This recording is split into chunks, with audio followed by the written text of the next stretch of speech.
Mga guys, ngayong panahon na to, ngayong tanghali, ay kakaiba na naman ang ipaparting ko sa inyo. Hindi na po ako kakain. Gusto ko po, ngayong araw na to, i-report ko sa inyo yung news update tungkol sa area ng Bulacan. So ito, ipapakita ko na sa inyo kung ano ngayon ang kalagayan, kung may bagyo o wala. Kaya na mag-usga guys.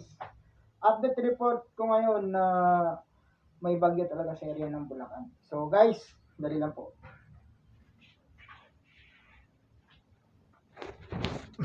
Ayan na mga guys, oh. Ayan na mga guys, oh. Ayan na.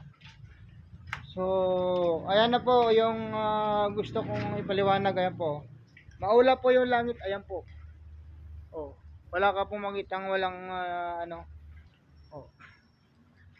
Yung spot po doon sa may bandang kalsada, wala ka pong makitang naglalakad, oh. Daanan po yan. Yung manok nagtatago sa gilid. Ayan. Ayan. Pati yung manok dito, nandito rin sa loob, oh. Nagtago rin siya, oh. Ayan, oh. Oh, ayan na, oh. Ayan na, oh. Wapo, no. So, ayan na mga guys. Update ko sa inyo ngayon.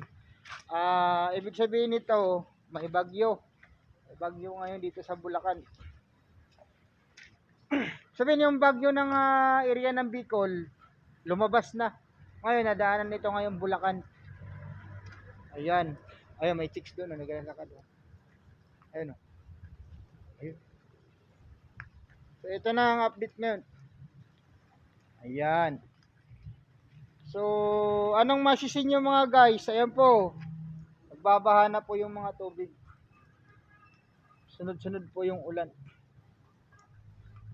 Ayan.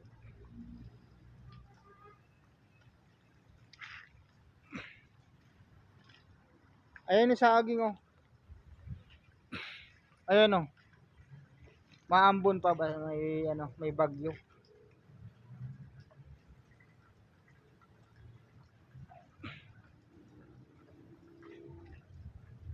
Mga guys, oh. Ito naman yung pamatay. Pamatay ng mga masasamang elemento, yung cross. Yung cross na nakapatong sa sa kamalunggay. Yan.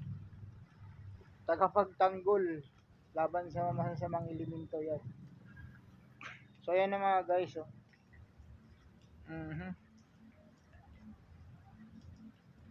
Ayan na mga guys. Oh. Ayan.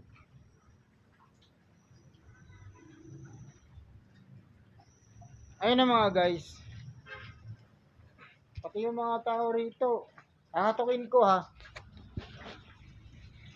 Hoy, lumabas ka dyan! Lumabas! Ay, kita mo, ayaw lumabas, oh. Lumabas ka dyan kung matapang ka. Lumabas! Mga guys, tulog na tulog. Kung mag-asawa dyan, nagkatabi ngayon. Oh, ito yun si Tatang. Tang, labas ka dyan, Tang! Tang! Wala tayo lumalabas. Ibig sabihin, talagang nilalamig yung mga katawan nila, yun. Oh, tungaw. Ayaw rin buksan, eh. Hoy, labas, labas! O, kita mo. Oh, talagang bagyong bagyo talaga, ayaw magsilabasan ng mga tao. So ayan na. Ito yung channel Mateo, ha. Nag-update sa inyo ng balitang panahon. Magandang araw po sa inyong lahat.